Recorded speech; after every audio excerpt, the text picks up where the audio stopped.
지난주에는 짐승의 표를 받는 악한 자에게 속한 이들과 대조적으로 하나님의 백성은 어떤 자들인가, 그 하나님의 자녀에 대한 환상을 살펴보았습니다. 크게 세 가지로 말씀하고 있었는데요. 첫째는 주님의 백성은 그리스도의 군사다. 음행하지 않는, 우상 숭배하지 않는 그리스도의 군사와 똑같다. 둘째는 하나님의 백성은 어린 양이 이끄는 대로 따라가는 자들이다.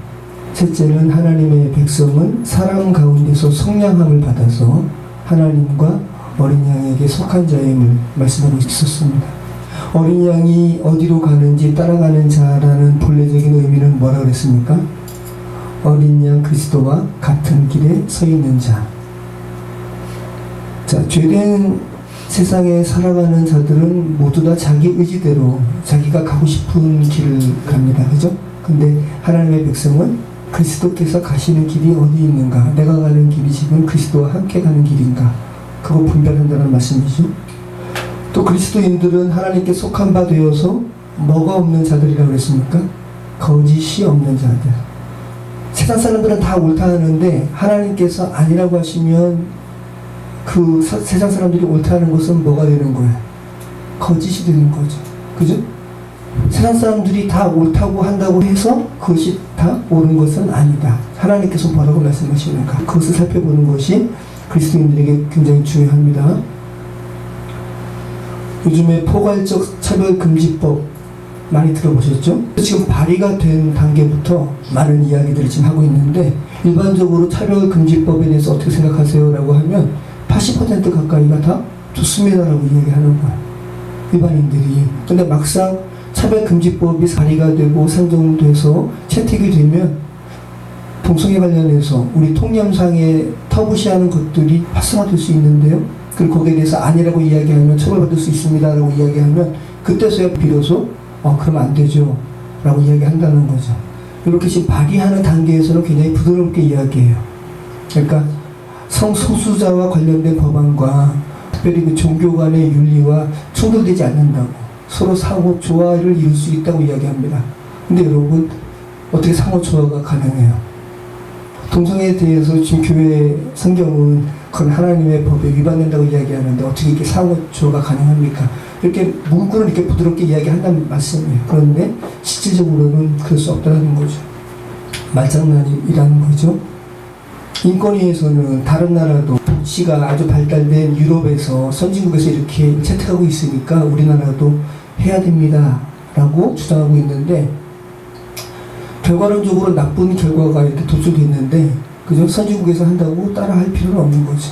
그리고 실질적인 문제는 이 조영길 변호사가 말하는 건데, 차별금지 법안은 이렇게 모호하고 부드럽게 표현되는데 실질적으로 이 법 해석에 있어서는 강하게 할 수 있다는 거죠. 그래서 실질적으로 외국에서는 동성 결혼에 축하하는 케이크를 만들어 달라고 하는 것을 거부한 제과점 사장도 고발당하고, 그리고 동성 결혼을 주례를 거부한 목사도 고발당하고, 실질적으로 이런 부분들은 법정이 없단 말이에요. 그런데 이것을 강하게 해석을 하게 되면 처벌받게 된다는 거죠. 그래서 차별금지법은, 포괄적인 차별금지법은 이런 부분으로 지금 가려고 하는 예비 단계라는 거예요.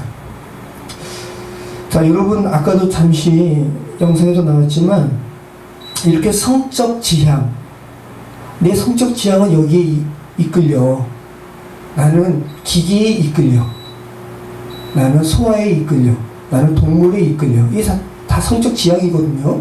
근데 이것을 평등이라는 그 비명 아래 그래 다 인정한다면 여러분 어떤 일이 벌어지냐면 여성과 아이들이 위험해진다는 거예요. 자, 이 성적 지향과 관련해서 화장실을, 만약에 성적 지향과 관련해서 화장실을 다 구분한다면 어떤 결과가 벌어질까요? 지금은 일반적으로 남성 아니면 여성이니까 화장실이 남자 화장실 아니면 여자 화장실이지. 근데 이 성인지대로, 성적 취향대로 이거를 다 하나하나 사례대로 다 화장실을 만들게 되면 50개가 넘는 거예요. 화장실을 그럼 50개를 어떻게 만들어요? 그러니까 성중립 화장실을 만드는 거예요. 여기에는 남자도 들어가고 여자도 들어가고, 그 아이들도 굉장한 악한 일에 노출되는 거고, 여성들도 노출되는 거고, 뭐 이거는 뭐 남자도 마찬가지죠. 자, 그리고 동성혼도 더 가속화될 겁니다. 동성 부부가 아기를 입양하는 사례도 굉장히 빈번해질 거예요. 근데 지금 여러분, 우리 이성 간의 부부도 온전한 부부 생활을 이루지 못해서 가정이 깨어지는 경우가 많잖아요. 대다수 범죄자들을 보면 가정 환경이 불우해서, 그죠? 그런데 여러분 보세요. 남자 여자 정상적인 성 가운데 그렇게 아빠 엄마 사이에 있는 아이들도 그렇게 가정이 불우해가지고 이렇게 그 삶이 이렇게 안 좋게 이렇게 성장하는데, 만약에 엄마 아빠가 분명 성적으로는 아빠인데 엄마라 불러야 되고, 그죠? 둘 다 엄마인데 한 사람은 아빠 역할을 하는 가정에서 입양이 돼가지고 이 정상적으로 성장이 되겠습니까? 그죠? 완전히 그러니까 깨어지는 거죠. 가정이 깨어지는 거고, 가정이 깨어지면 뭐가 깨어져요? 사회가 깨어지는 거고. 이거는 완전히 지금 말세지만이지만 그냥 더 노골적인 타락으로 들어가는 거죠. 자, 이런 차별금지법의 언급에 대해서 성경은 뭐라고 이야기할까요? 과연 이 죄된 세상에서 말하는 차별금지법에 이 발휘하는 이런 상황이 정말 거짓은 아닐까? 근데 이것을 참이라고 이야기하고 피켓 들고 나서니까, 그럼 그리스도가 여러분 둘로 나뉘어가지고 이것은 거짓이다라고 선 쪽에 그리스도께서 계시고, 또 그리스도가 반이 나뉘어져가지고 이것은 괜찮습니다 라고 주장하는 부분에 그리스도께서 서 있을까요? 지난주 말씀처럼 용서하시지만 다시는 그 죄를 범치 말라라고 말씀하시는 분이 그리스도시지, 그래 괜찮아, 너 나의 형상으로 지음 받은 하나님의 자녀인데 그래 동물하고 수간해, 괜찮아, 이렇게 말씀하시는 분이 그리스도는 아니실 거 아니에요. 한국교회 총연합회에서는 포괄적 차별금지법에 대해서 격렬하게 반대하고요. 이 반해서 NCCK라는 한국기독교교회협의회 인권센터에서는 이거 수용해야 된다고 이야기하는 거예요. 다 기독교라는 이름으로 어떻게 두 갈래로 나뉘어질 수가 있습니까?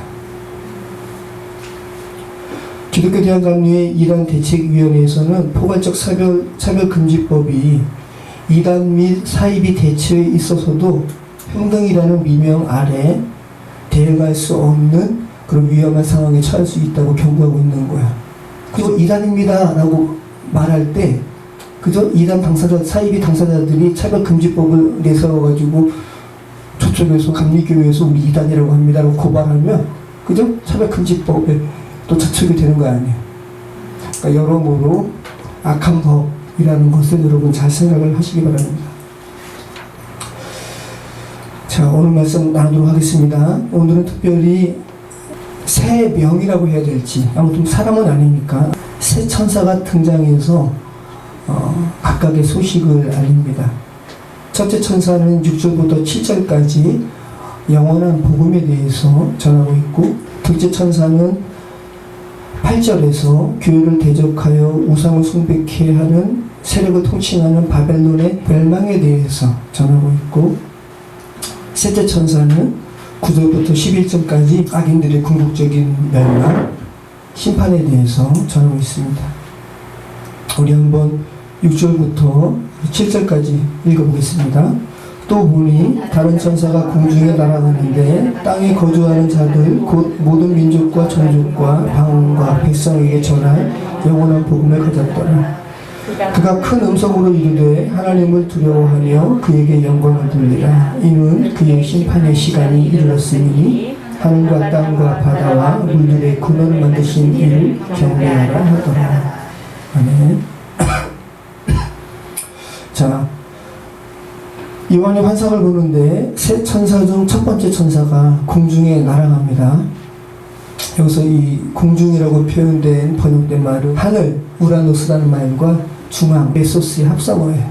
그러니까 하늘과 중앙이라는 의미가 있다는 거죠. 이 공중의 의미가. 저 높은 곳에서 날아가는 겁니다. 그리고 가장 중앙된 곳에서 날아가는 거예요. 이 말은 땅에 거하는 이들이 다 그 날아가는 천사를 보게 한다는 의미가 이 안에 있는 거죠. 그리고 지금 이 첫 번째 천사가 영원한 복음에 대해서 지금 가지고 날아가잖아요. 그러니까 땅에 있는 자들이 영원한 복음에 대해서 들어야 한다라는 그런 아주 강한 표현을 하고 있는 거죠. 자, 땅에 거주하는 자들, 우리가 요한계시록 살펴보면서 많이 나눴죠. 땅에 속한 자. 자, 그리스도인들은 하늘에 속한 자입니다. 상대적으로 상징적인 의미로 본다면. 그럼 땅에 속한 자들은 땅에 집착하는 자들, 죄에 집착하는 자들, 하나님의 마음이 아니라 죄에 탐닉하는 자들. 그들이 있으면 멸망이니까 그들에게 영원한 복음을 전하는 거죠. 첫 번째 천사가. 조금 있으면 영원한 멸망에 처할 이들에게 있어서 복음, 유한겔리온인데요. 자, 조금 있으면 멸망당해요. 조금 있으면 죽어. 그들에게 있어서 가장 좋은 소식은 뭘까요? 멸망당하지 않는 길이 있다는 것 아닙니까? 죽지 않아도 된다. 복권 당첨의 소식이 아니라, 그죠? 너희 멸망당하지 않아도 된다는 소식이 가장 좋은 소식이죠. 그 소식을 전하러 공중에서 한 천사가 날아가는 거야. 공중에서 날아가는 비행기를 땅에 있는 이들은 다 볼 수 있죠. 그죠? 이게 상징적인 의미가 있다는 거죠. 공중에서 날아가는 천사는 어떤 장애물도 없이 그 전하고자 하는 바를 땅에 있는 이들에게 다 전한다라는 의미가 있다는 말씀입니다. 영원한 죽음에 처하지 않아도 되는 거, 이것이 가장 좋은 소식이라는 거죠. 재훈재현이는 처음 들을 수도 있겠다. 비커에다가 개구리를 이렇게 넣고 알코올 램프가 있어. 거기다 이렇게 불을 붙이는 거야. 갑자기 뜨거워져? 아니면 제일 좀 미지근해? 미지근하지. 개구리는 어떨까? 미지근할 때. 좋지. 이렇게 헤엄치는 거 너무 좋아서 따뜻하니까. 근데 알코올 불이 꺼지지 않잖아, 그지? 계속 타오를 거 아니야. 비커 속에 담긴 물은 어떻게 돼? 뜨거워지지. 그러면 지금 미지근하니까 좋아가지고 헤엄치는 개구리에게 있어서 가장 좋은 소식은 뭐야? 나오라고. 그대로 있으면 너가 익어서 죽게 되니까 빨리 점프해서 뛰쳐나오라고. 이것이 좋은 소식 아니야? 불붙은 비커 속에 담긴 개구리에게 있어서 가장 좋은 소식은 나오라고. 게임기 사주는 게 복음이 아니라 나오라고. 그지? 자, 지금 우리가 살아가는 세상이 그 개구리가 담겨있는 불붙은 비커 속의 물 같은 세상이죠. 자, 로마서 1장 18절부터 우리가 살고 있는 세상을 뭐라고 하는지 바울이 이야기합니다. 우리 한번 찾아보죠. 하나님의 진노가 불의로 진리를 막는 사람들의 모든 경건하지 않음과 불의에 대하여 하늘로부터 나타나나니 이는 하나님을 알만한 것이 그들 속에 보임이라. 하나님께서 이를 그들에게 보이셨느니라. 창세로부터 그의 보이지 아니하는 것들 곧 그의 영원하신 능력과 신성이 그가 만드신 만물에 분명히 보여 알려졌나니 그러므로 그들이 핑계하지 못할지니라. 하나님을 알되 하나님을 영원롭게도 아니하며 감사하지도 아니하고 오히려 그 생각이 허망하여지며 미련한 마음이 어두워졌나니 스스로 지혜있다 하나 어리석게 되어 썩어지지 아니하는 하나님의 영광을 썩어질 사람과 새와 짐승과 기어다니는 동물 모양의 우상으로 바꿨느니라. 그러므로 하나님께서 그들을 마음의 정욕대로 더러움에 내버려 두사 그들의 몸을 서로 욕되게 하셨으니 이는 그들이 하나님의 진리를 거짓 것으로 바꾸어 피조물을 조물주보다 더 경배하고 섬깁니다. 주는 곧 영원히 찬송할 이시로다. 아멘. 이 때문에 하나님께서 그들을 부끄러운 욕심에 내버려 주셨으니 곧 그들의 여자들도 순리대로 쓸 것을 바꾸어 영리로 쓰며 그와 같이 남자들도 순리대로 여자 쓰기를 버리고 서로 향하여 음욕이 불이득 하매 남자가 남자와 더불어 부끄러운 일을 행하느니라. 그들의 그릇 때문에 상당한 도움을 그들 자신이 받았느니라. 잠깐만요. 동성 연애자들은 이거 문자적으로 그냥 그거 말하는 동성연애 말하는 게 아니라 다른 상징적인 의미다라고 말하거든요.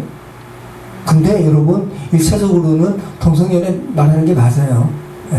당시 로마 시대 때는 동성연애가 아주 횡행했거든요. 특별히 고위층들이.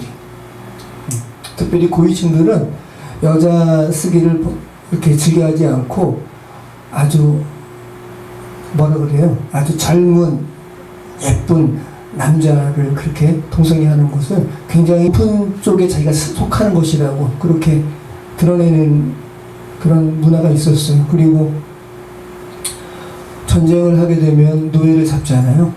그 문헌에 보면은 할아버지인데 거세시키고요. 머리를 묶고 화장시켜가지고 동성애하는 거예요. 동성애는 여러분 단순하게 죄악을 떠나서 영혼에 끼치는 여러 가지 죄악 중에 가장 큰 해악이 동성애인 것 같아요. 그냥 영혼이 완전히 무너지는 거죠. 자, 27절 그와 같이 남자들도 순리대로 여자 쓰기를 버리고 서로 향하여 음욕이 불일 듯하며 남자가 남자와 더불어 부끄러운 일을 행하여 그들의 그릇 때문에 상당한 부흥을 그들 자신이 받았느니라. 또한 그들이 하나님 마음에 하나님 두기를 싫어하며 하나님께서 그들을 그 상실한 마음대로 내버려 두사 합당하지 못한 일을 하게 하셨으니 곧 모든 불의, 추악, 탐욕, 악의가 가득한 자요 시기, 살인, 분쟁, 사기, 악독이 가득한 자요 수근수근하는 자요 비방하는 자요 하나님께서 미워하시는 자요 음욕하는 자요 교만하는 자요 자랑하는 자요 악을 도모하는 자요 부모를 거역하는 자요 우매한 자요 배약하는 자요 무정한 자요 무자비한 자라. 그들이 이 같은 일을 행하는 자는 사형에 해당한다고 하나님께서 정하심을 알고도 자기들만 행할 뿐 아니라 또한 그런 일을 행하는 자들을 옳다 하느니라. 자, 그러니까 지금 죄된 세상에 살아가는 이들은 다 지금 어떤 이들이에요? 여기서 말하는 악한 일에 여러분 해당돼요? 안 돼요? 불의, 추악, 탐욕, 악이 가득한 자요 시기, 살인, 분쟁, 사기, 악독이 가득한 자요 수근수근하는 자요 비방하는 자요 여러분 속해요? 안 속해요? 지금도 속해요? 네. 그러면 로마서에서 말하는 바 여러분은 다 뭐예요? 이런 일을 행하는 자는 다 사형에 해당한다고. 그죠? 여러분은 다 그러면 뭐였습니까? 사형수. 그죠? 사형수. 자, 그런데 지금 이 같은 죄된 세상에서 벌어지는 일들을 이렇게 말하기 이전에 가장 지금 바울이 뭐라 그러냐 하면 창조주이신 하나님에 대해서 언급을 하고 있는 거예요. 20절 말씀 19절부터 이는 하나님을 알만한 것이 그들 속에 보임이라. 하나님께서 이를 그들에게 보이셨느니라. 창세로부터 그의 보이지 아니하는 것들 곧 그의 영원하신 능력과 신성이 그가 만드신 만물에 분명히 보여 알려졌나니 그러므로 그들이 핑계하지 못할지니라. 동성애자들은 지금 그들이 하는 행위에 대해서 사단의 속삭임에 빠졌든 아니면 뭐 아니에요 동성애는 타고나는 거예요 라고 지금 항변할지 몰라도 그들의 아주 깊은 심령 깊숙한 곳에서는 이거 하나님께서 본래 디자인한 것이 아니라는 것 그들이 알고 있다는 거죠. 하나님 언젠가 하나님 앞에서 이거 핑계하지 못할 거라는 거죠. 그래서 지금 요한계시록에서도 창조주이신 하나님에 대해서 마지막 영원한 복음에 대해서 말하면서 천사가 창조주이신 하나님에 대해서 언급을 하는 거예요. 자, 우리 사도행전 17장 22절 말씀 한번 더 볼까요? 사도행전 17장 22절. 이것은 바울이 2차 전도 여행 때 그리스 아테네에 가서요. 네, 그리스 사람들한테 하나님을 증언하는 거예요. 한번 읽어보겠습니다. 사도행전 17장 22절부터 우리 31절까지 우리 같이 한번 읽어보겠습니다.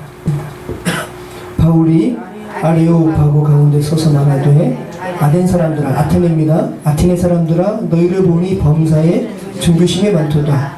내가 두루 다니며 너희가 위하는 것들을 보다가 알지 못하는 신에게 라고 새긴 단도 보았나니 그런즉 너희가 알지 못하고 위하는 그것을 내가 너희에게 알게 하리라.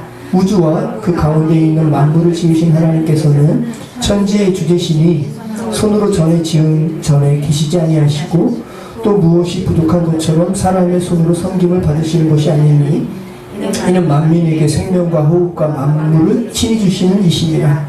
인류의 모든 족속을 한 혈통으로 만드사 온 땅에 살게 하시고 그들의 연대를 정하시며 거주의 경계를 한정하셨으니 이는 사람으로 혹 하나님을 더듬어 찾아 발견하게 하려 하심이로되 그는 우리 각 사람에게서 멀리 계시지 아니하도다. 우리가 그를 힘입어 살며 기동하며 존재하느니라.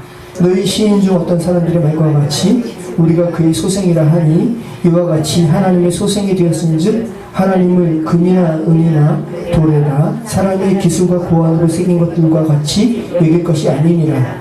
알지 못하던 시대에는 하나님이 강구하셨거니와 이제는 어디든지 사람에게 다 명하사 회개하라 하셨으니 이는 정하신 사람으로 하여금 천하를 공의로 심판하는 날을 작정하시고 이에 그를 죽은 자 가운데서 다시 살리신 것으로 모든 사람에게 믿을 만한 증거를 주셨음이니라 하니라.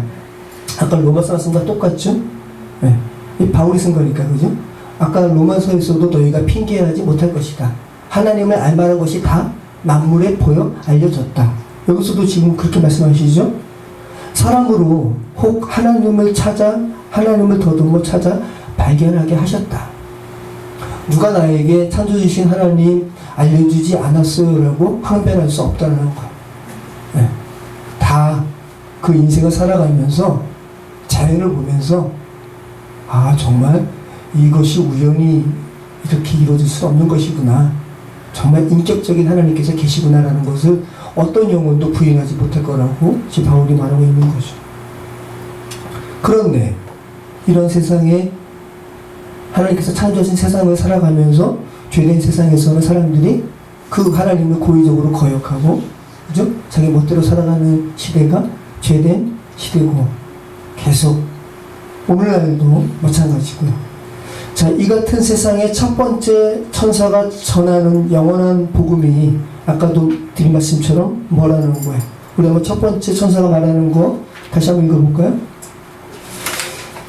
자, 6절부터 7절까지. 자, 또 보니 다른 천사가 공중에 날아가는데 땅에 거주하는 자들 곧 모든 민족과 종족과 방언과 백성에게 전할 영원한 복음을 가졌더라. 그가 큰 음성으로 이르되 하나님을 두려워하며 그에게 영광을 돌리라. 이는 그의 심판의 시간이 이르렀으니 하늘과 땅과 바다와 물들의 근원을 만드신 이를 경배하라 하더라. 영원한 복음을 말하면서 구세주 그리스도에 대해서 말하지 않고요. 네. 지금 심판에 이제 임박했거든요. 창조주이신 하나님을 지금 언급하고 있는 거예요. 창조주 하나님에 대한 합당한 인지와 경배에 관한 메시지가 영원한 복음이라는 거예요. 세상만 봐도 자연만 봐도 하나님의 살아계심을 사람이 부인하지 못한다는 거죠. 창조주 하나님에 대한 언급이 영원한 복음과 관련해서 말할 때 언급되고 있다는 거. 영원한 복음을 말하면서 창조주로서의 하나님이 계시다. 죄에서 돌이키고 그 창조주 하나님께 합당한 경배를 돌리라. 그 말은 단순한 경배와 찬양을 떠나서 창조주 하나님을 인지한다는 것은 하나님 저도 당신께서 만드셨거든요. 그럼 저의 한계를 당신께서 극복하시는 분이시군요. 라고 하나님의 긍휼을 기대하고 하나님께 도우심을 요청하는 거죠. 하나님을 경배한다는 소리는. 하나님은 아버지시죠. 이렇게 당신에게 도움을 요청하는 자녀를 주께서는 품으십니다. 아까 드린 말씀처럼 곧 죽게 되는 위험에 처한 이에게 가장 복된 말은 그 위험에서 빨리 피하라는 경고죠. 그래서 지금 큰 음성으로 천사가 말하는 겁니다. 하나님을 두려워하고 그에게 영광을 돌리라. 심판의 시간이 이르렀다. 그러면서 하늘, 땅, 바다, 물이라는, 그러니까 모든 피조 세계를 다 아우르는 표현인 거죠. 모든 세계를 만드신 하나님을 기억하라. 하나님을 인지하라. 그것이 복음이다. 라고 지금 말씀하고 있는 겁니다. 자, 두 번째 천사가 또 뭐라고 합니까? 8절입니다. 우리 같이 읽겠습니다. 또 다른 천사 곧 둘째가 그 뒤를 따라 말하되 무너졌도다 큰 성 바벨론이요 모든 나라에게 그의 음행으로 말미암아 진노의 포도주를 먹이던 자로다 하더라. 자, 성경에서 바벨론은 하나님을 대적하는 세상을 의미해요. 그래서 창세기부터 계속해서 하나님을 대적하는 세상에 대해서 바벨론 계속 언급되는 겁니다.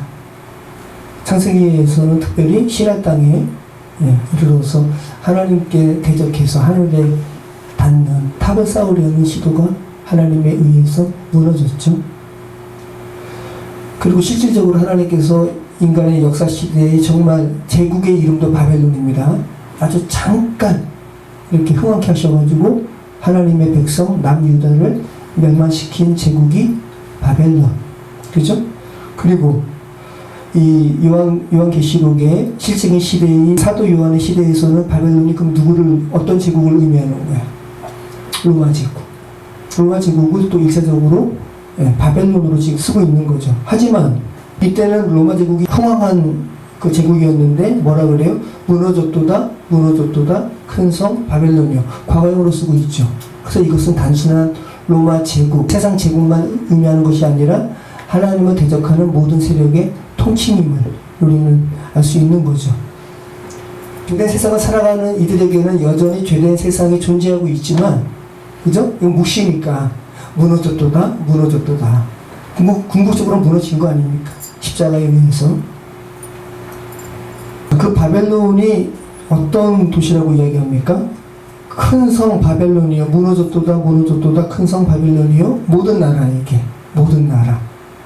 죄된 세상에 살아가는 모든 사람을 다 통칭하는 겁니다. 모든 나라에게 그의 음행으로 말미암아 진노의 포도주를 먹이는 자다. 하나님 앞에 간음하는 게 뭐예요? 우상숭배. 그러니까 하나님 아닌 것을 섬기는 것이 우상이에요. 나 하나님 안 믿어요.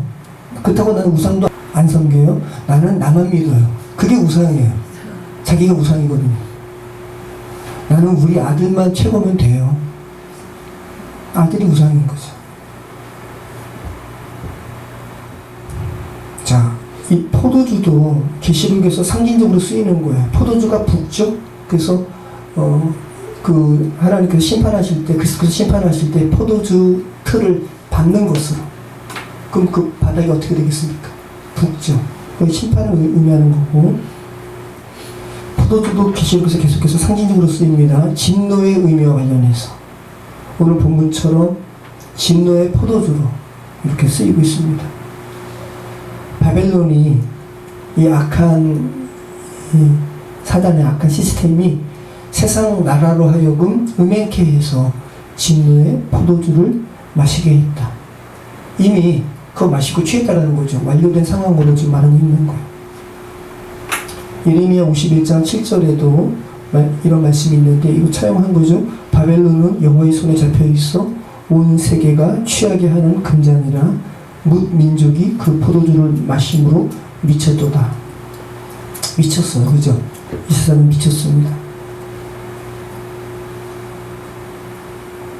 자, 9절 말씀 9절 10절 같이 읽겠습니다. 또 다른 천사 곧 셋째가 그 뒤를 따라 큰 음성으로 이르되 만일 누구든지 짐승과 그의 우상에게 경배하고 이마에나 손에 표를 받으면 그도 하나님의 진노의 포도주를 마시리니 그 진노의 잔에 섞인 것이 없이 부은 포도주라. 거룩한 천사들 앞과 어린 양 앞에서 불과 유황으로 고난을 받으리니. 네. 자, 우리가 계시록 13장에서 이미 살펴본 악한 자에게 속했음을 상징적으로 표현한 그러한 구절이 어떤 구절이었습니까? 이마나 손에 표를 받게 했다 그랬죠? 네. 그런데 지금 그렇게 이마나 손에 짐승이 주는 이 표를 받는 자를 지금 이 세 번째 천사는 뭐라 그래요? 진노의 포도주를 마시게 될 것이라고 말하고 있는 거죠. 악한 자에게 속함을 대표적으로 드러내는 행위가 특별히 죄된 세상에서 뭘로 드러난다 그랬어요? 경제 생활. 국회의원의 집 가진 부분 때문에 지금 계속 이렇게 선언설레가 되는데 아주 대표적으로 죄된 세상을 드러내는 대표적인 것은 그들의 경제 생활, 투기, 고리대 이런 거라는 거죠. 근데 그들이 하나님 앞에 진노를 쌓고 있음을 뭐라고 지금 표현하고 있냐면 섞인 것이 없는 부은 포도주. 이 말은 무슨 의미일까요? 그 안에 진노의 포도주를 계속 이렇게 붓고 있는데 그 포도주가 섞인 것이 없는 원액이라는 거거든요. 근데 이 포도주가 의미하는 바는 뭐라고요? 진노. 그러니까 하나님의 긍휼이나 자비가 하나도 들어있지 않는 이 최종 지금 심판에 대한 말씀하고 있는 거니까. 아직 육신적으로 살아있는 이들에게 말하는 거예요. 아직 기회가 있다는 거예요. 여러분이 지금 거하고 있는 이 생이 기회의 시간이라는 거죠. 아무것도 섞이지 않는 포도주 원액의 진노의 포도주에 대해서 아직 육신적인 생명이 있는 이들에게 말한다는 것은 그들에게 있어서 복음으로 알아들을 수 있어야 되는 거죠.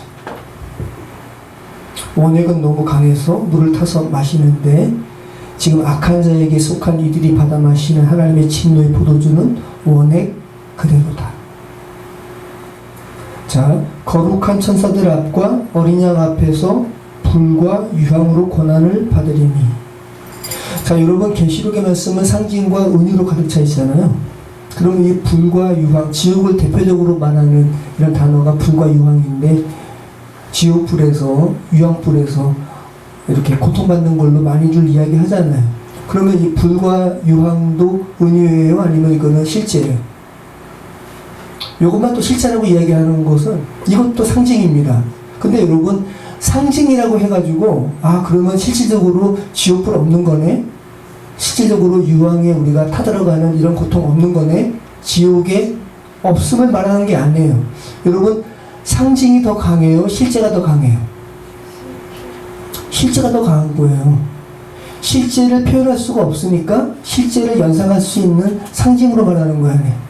그러니까 이 유황불, 이 지옥불에 대해서 이거 상징이라고 한다고 해가지고 지옥이 없음을 말하는 게 아니라고요.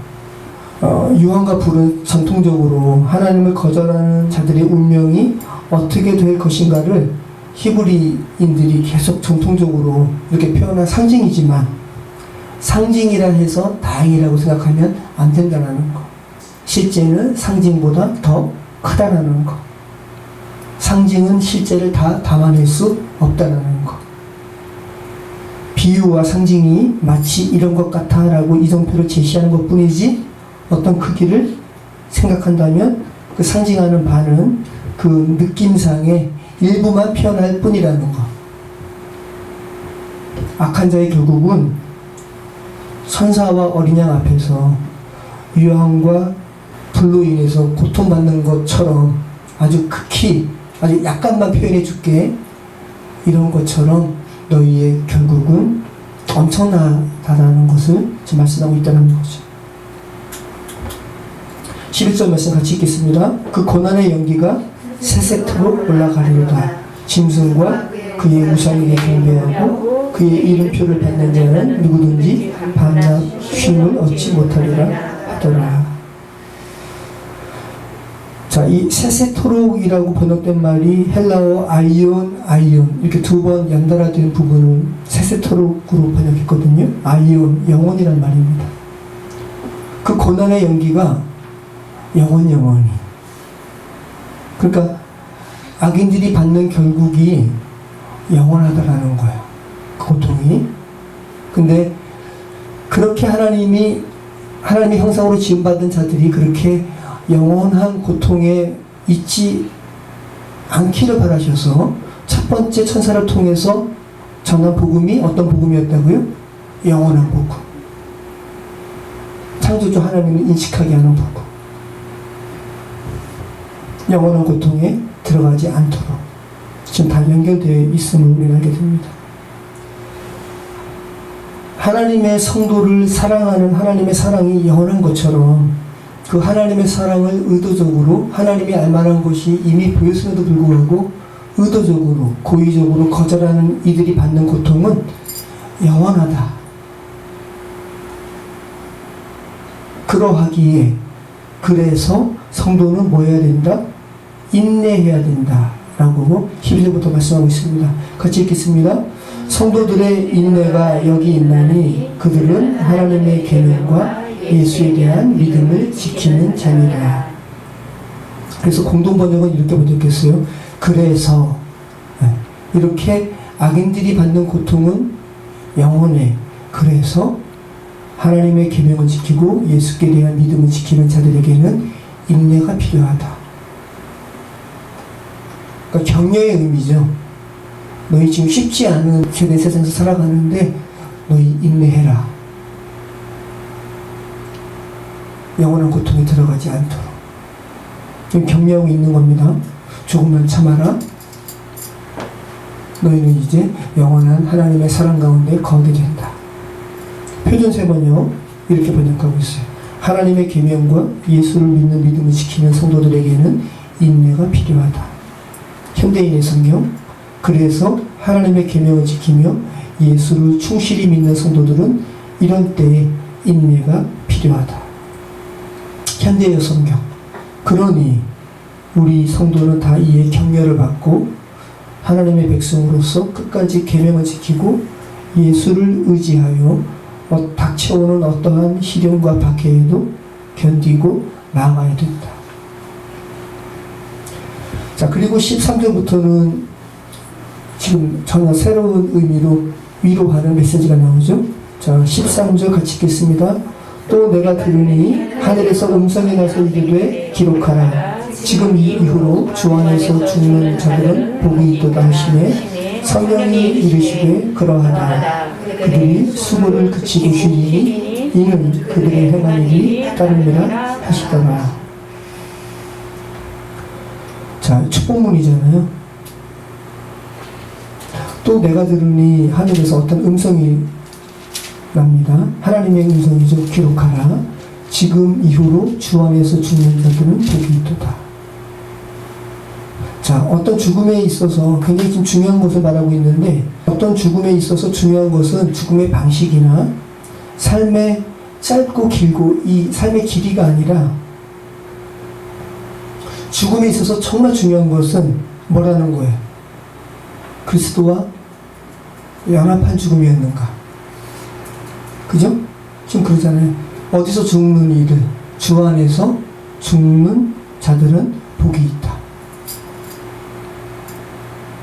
죽음의 방식이 한 영혼이 죽음에 처해진 방식의 형태가 중요한 것이 아니라, 그리고 한 영혼이 얼마큼 살았는지 그 길고 짧은 것이 중요한 것이 아니라 그 영혼이 주 안에서 죽었는지 그리스도와 연합된 가운데서 죽었는지 이것이 중요하다는 거죠. 주 안에서 죽은 자들은 뭐가 있다? 복이 있다. 이렇게 말씀하시니까 성령이 또 이렇게 화답하시는 거예요. 이르시되 그러하다. 그들이 수고를 그치고 쉬리니 이는 그들의 행한 일이 따름이라 하시더라. 자, 흥미롭게도 여러분 요한계시록에서 복, 이 마카리오스라는 말인데 7번 나와요. 완전수로 나와요. 참 흥미롭죠? 오늘 우리가 읽은 본문이 두 번째 마카리오스. 첫 번째 마카리오스는 어디서 나올까요? 계시록 1장 1절로 3절에 나옵니다. 제가 읽어드릴게요. 예수 그리스도의 계시라. 이는 하나님이 그에게 주사 반드시 속히 일어날 일들을 그 종들에게 보이시려고 그의 천사를 그 종 요한에게 보내어 알게 하신 것이라. 요한은 하나님의 말씀과 예수 그리스도의 증거 곧 자기가 본 것을 다 증언하였느니라. 이 예언의 말씀을 읽는 자와 듣는 자와 그 가운데 기록한 것을 지키는 자는 복이 있나니 때가 가까우니라. 네. 하나님의 예언의 말씀을 읽는 자, 여러분 읽죠? 듣는 자, 또 그 가운데 기록한 것을 지키는 자. 뭐가 있다? 복이 있다. 네. 자, 두 번째 마카리오스, 오늘 우리가 읽은 본문이고요. 세 번째는 계시록 16장 15절이에요. 성령께서 요한계시록에 복과 관련해서 딱 7번만 이렇게 기록하셨다는 것이 놀랍고, 그죠? 자, 읽겠습니다. 보라, 내가 도둑같이 오리니 누구든지 깨어 자기 옷을 지켜 벌거벗고 다니지 아니하며 자기의 부끄러움을 보이지 아니하는 자는 복이 있도다. 다 예수와 연합된 부분입니다. 바울도 이야기하죠. 예수로 옷 입고. 네. 여러분 예수로 옷을 입으셔야지 여러분이 지금 입는 옷은 여러분의 수치를 다 드러내는 옷이에요. 벌거숭이 임금님과 같은 거죠. 그죠? 그러니까 지금 여러분이 그리스도 옷 입지 않고 세상을 살아가면서 여러분을 지금 가릴 수 있는 것들을 세상 사람들이 또 사단이 너 지금 괜찮아 라고 말하는 것은 실질적으로 다 벌거숭이 임금이 입는 옷과 같은 것이라는 거죠. 예수를 옷 입는 것이 여러분 복이라는 겁니다. 내가 도둑같이 올 거야. 도둑은 여러분 말하고 오지 않잖아요. 그러니까 예수를 옷 입는 것은 늘상 입어야 된다는 거죠. 누구든지 깨어서 자기 옷을 지켜 벌거벗고 다니지 아니하며 자기의 부끄러움을 보이지 아니하는 자는 복이 있다. 네 번째 마카리오스 계시록 19장 9절입니다. 같이 읽겠습니다. 천사가 내게 말하기를 기록하라. 어린 양의 혼인잔치에 청함을 받은 자들은 복이 있도다 하고 또 내게 말하되 이것은 하나님의 참되신 말씀이라 하기를. 네, 여러분 다 어린 양의 혼인잔치에 청함을 받은 자들이죠. 그리고 이거 마태복음에도 나옵니다. 사거리에서 청함을 받은 자들 이렇게 많은데 다 어디 갔어? 그랬더니 사거리에 가서 아무나 다 데리고 와. 그죠? 그 사람들을 막 데리고 왔어요. 근데 어린 양의 혼인잔치에는 예복을 입어야 돼요. 근데 길 그냥 다니던 사람들이 하나님의 어린 양의 혼인잔치에 참여하는 그 입어야 될 예복을 준비하고 다녀요? 아니잖아요. 무조건 사거리에서, 그러니까 세상 사람 막 살아가다가 너 일로 와, 너 일로 와. 이게 은혜죠. 그런데 야, 좀 있으면 어린 양의 혼인잔치가 시작되는데 예복 입어야 돼. 초청한 사람이 준비하는 거예요. 그죠? 다 입으라 그랬습니다. 그랬더니 어떤 이들은 나 입을 필요 없어. 나 그리스도로 옷 입는 거 필요 없어. 난 내 옷 입고 그냥 여기 혼인잔치 참여할게. 근데 주인이 보고 야, 저 사람은 뭐야? 쫓아내라. 그죠? 자, 다섯 번째 마카리우스입니다. 계시록 20장 6절 말씀. 계시록 20장 6절 말씀 같이 읽겠습니다. 이 첫째 부활에 참여하는 자들은 복이 있고 거룩하도다. 둘째 사망이 그들을 다스리는 권세가 없고 도리어 그들이 하나님과 그리스도의 제사장이 되어 천년 동안 그리스도와 더불어 왕노릇하리라. 여러분이 지금 첫째 부활에 참여한 자들이에요. 네. 지금 여러분이 천년을 살아가는 거예요. 여러분이 첫째 부활에 참여했기 때문에 여러분은 둘째 사망이 있어요, 없어요? 둘째 사망이 없어요. 근데 첫째 사망은 다 거쳐요. 첫째 사망은 육신적인 사망. 둘째 사망은 영혼의 사망, 영원한 사망. 근데 여러분은 이 생에, 하나님께서 허락하신 이 생의 기회에서 예수님을 붙드셨기 때문에 여러분은 예수와 함께 죽고 예수와 함께 사시는 첫째 부활에 참여하신 분들이에요. 그래서 여러분은 뭐가 있어요? 복이 있는 거예요. 둘째 사망에 참여하지 않기 때문에. 자, 여섯 번째 마카리오스 계시록 22장 7절입니다. 이것은 첫 번째 마카리오스 계시록 1장 이하 3절에 나오는 것과 지금 맥락이 같습니다. 같이 읽겠습니다. 보라 내가 속히 오리니 이 두루마리의 예언의 말씀을 지키는 자는 복이 있으리라 하더라. 자, 계시록 일곱 번째 마카리오스 계시록 22장 14절 같이 읽겠습니다. 자기 두루마기를 빠는 자들은 복이 있으니 이는 그들이 생명나무에 나아가며 문들을 통하여 성에 들어갈 권세를 받으려 함이로다. 다 그리스도의 옷과 관련해서 이렇게 말씀 나누고 있죠.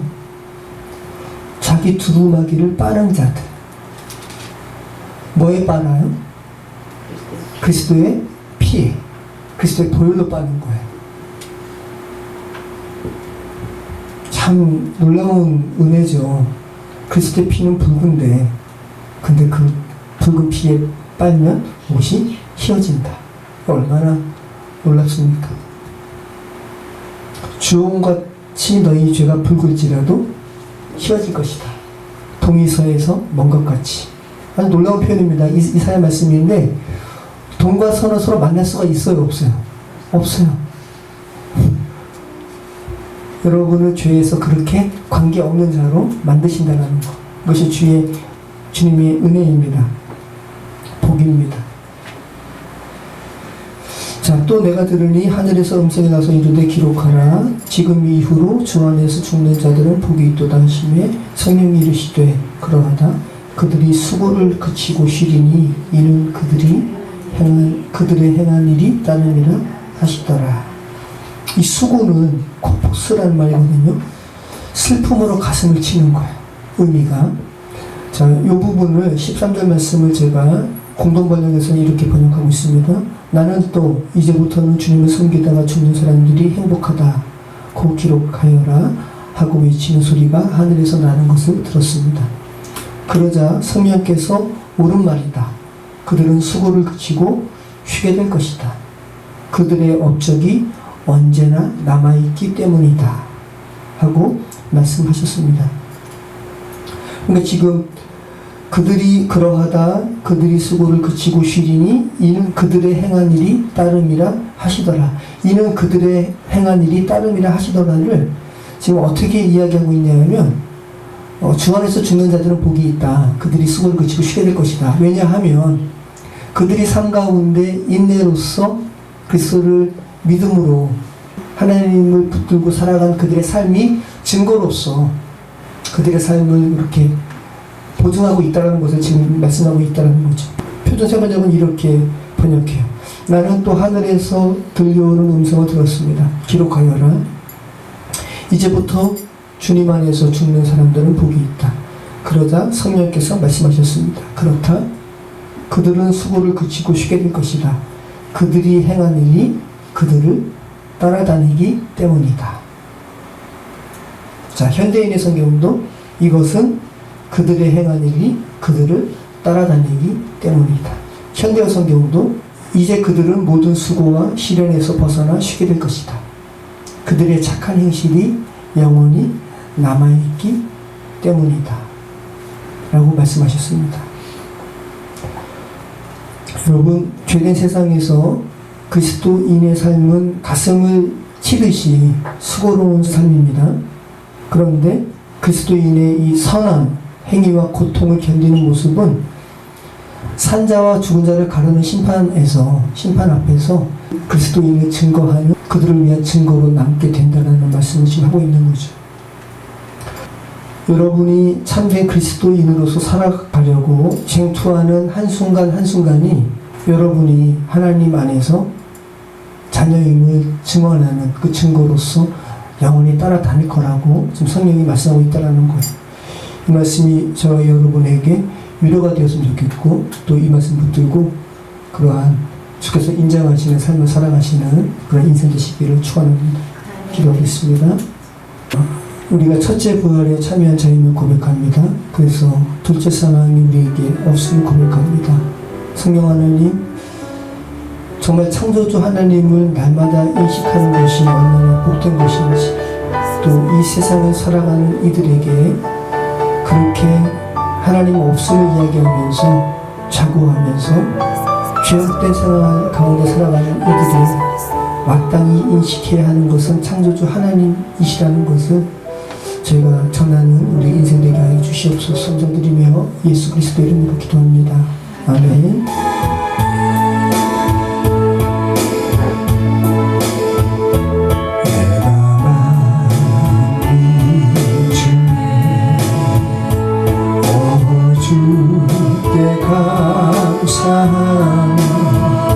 주님을 찬양하리 열방 중에서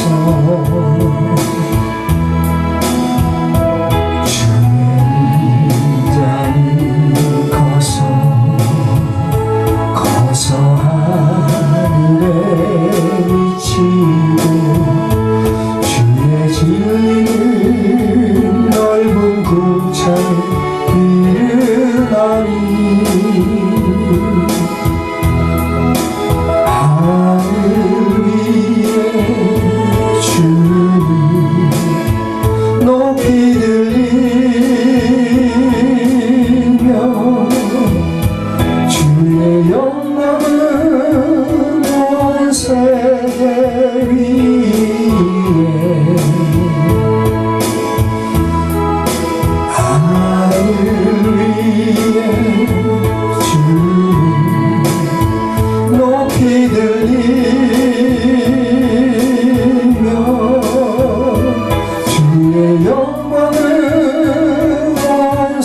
감사하니 주님을 찬양하리 열방 중에서 주의 인자를 거서 하늘에 미치고 주의 지는 넓은 궁창에 이르나니 하늘 위에 주님 높이 들리며 주의 영광은 온 세계 위에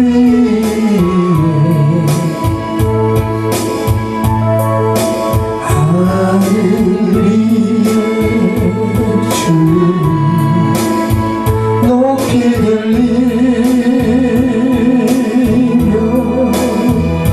주의 영광을 주의 영광을 주의 영광을 온 세계 위에 그렇습니다. 하나님, 우리가 만민 중에 주님을 고백하는, 주님을 찬양하는 그 한 사람이 되길 소망합니다. 성령 하나님 함께하여 주시옵소서. 이 죄된 세상을 살아가는 이들이 모두 다 외쳐야 할 말, 하나님을 찬양하고 하나님께 온전하고 합당한 경배를 돌려야 하는 존재인 것을 다시 한번 고백합니다. 이 세상을 살아가는 사람들이 어리석어서 자기 죄를 먹고 자기 죄에 파묻히며 앞길을 알 수 없는 채 맹인처럼 살아가는 아둔한 존재임을 저희가 고백합니다. 자기 진노의 포도주를 마시며 아버지 하나님 겁도 없이 살아가는 우리 인생인 것을 주님 고백합니다. 성령 하나님 은총을 베풀어 주시길 소망합니다.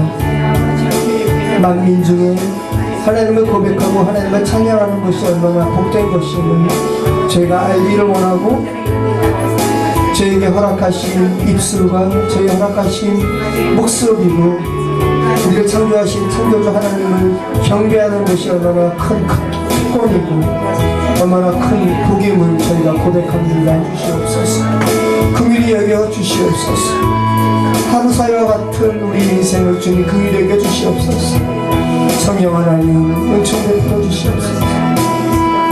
아버지 하나님, 주님을 두려워하는 우리의 삶이 되게 하여 주시옵소서. 이미 전 세계적으로 차별금지법으로 인해서 하나님을 대적하고 음란과 아버지 하나님 폐역이 가득한 광경을 저희가 보고 있습니다. 그러한 차별금지법이 우리 한국 땅에도 발의가 되었습니다. 성령 하나님 은총 베풀어 주셔서 아버지 하나님 상정되지 않도록 도와주시고, 아버지 하나님 한국 땅을 악하게 하려는 저런 괴계가 다 무너지게 하여 주시옵소서. 악한 법안이 발의되지 않도록, 상정되지 않도록 성령 하나님 은총 베풀어 주시옵소서. 하나님을 믿는다 하면서 그리스도인들이 두 갈래로 나뉘지 않도록 도와주시고, 어린 양 그리스도께서 어디에 서 있는가 그 길에 저희가 분별하며 함께 설 수 있도록 성령 하나님 함께 하여 주시옵소서. 은총 베풀어 주시옵소서.